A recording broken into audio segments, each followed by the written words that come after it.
కేవలం ఒక శుష్క నినాదం మాత్రమే.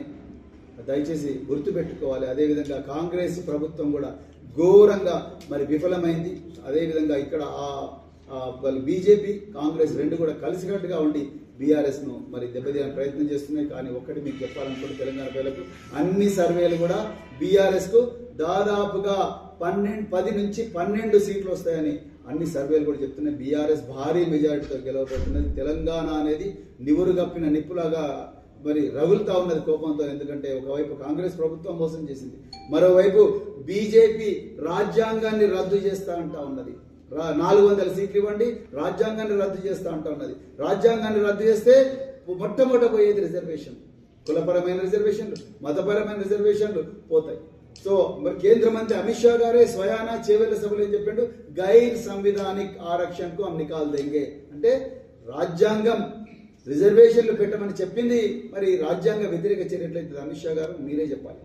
అందుకొరకు ఈ బీజేపీ రాజ్యాంగాన్ని రద్దు చేస్తా అంటుంది. అందుకొరకే బీజేపీని కూడా మనం ఓడగొట్టాల్సిన అవసరం లేదు. అందుకొరకే తెలంగాణ ప్రజలు, మరి ముఖ్యంగా అన్ని వర్గాలకు చెందిన ప్రజలు వీళ్ళందరూ కూడా ఈరోజు బీజేపీని కాంగ్రెస్ను ఓడగొట్టి మరి బీఆర్ఎస్కు పట్టం కట్టాలి, ఎంత త్వరగా వెళ్తే అంత తొందర బీఆర్ఎస్కు పట్టం కట్టాలనే ఉత్సాహంతో ఉన్నారు. మేము గ్రామీణ ప్రాంతాల్లో అంతా కూడా అదే చూస్తున్నాం.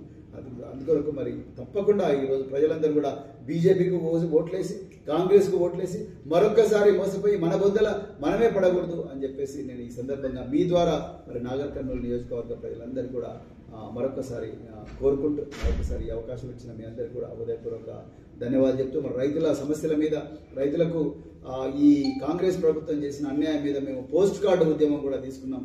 పోస్ట్ కార్డు ఉద్యమం కూడా తీసుకొని రైతన్నలందరూ కూడా వాళ్ళ కళ్ళాల నుంచే మా వరికి 500 రూపాయల మద్దతు ధర ఎక్కడ పోయింది, మా డిసెంబర్ 9వ తారీఖు నాడు ఇస్తున్న రుణమాఫీ ఎక్కడ పోయింది, రైతు బంధు కేవలం 3 ఎకరాలు 4 ఎకరాల వాళ్ళకి ఇస్తారా, మరి 5 ఎకరాలు 6 ఎకరాలు 7 ఎకరాలు ఉన్న వాళ్ళకి ఇవ్వరా, మరి వాళ్ళు రైతులు కాదా అన్న స్పష్టత ఇవ్వాలని, అదేవిధంగా ఇంకా రైతు కూలీలకు ఇస్తున్న 12,500 రూపాయలు, ఇవన్నీ కూడా రైతులకు జరిగిన అన్యాయాన్ని, కరెంటు కోతలు, తర్వాత కళ్ళాల్లో వరిని కొనకపోవడాన్ని, వీటన్నిటి కూడా నిరసిస్తూ రైతులందరూ కూడా రేవంత్ రెడ్డి గారికి పోస్ట్ కార్డు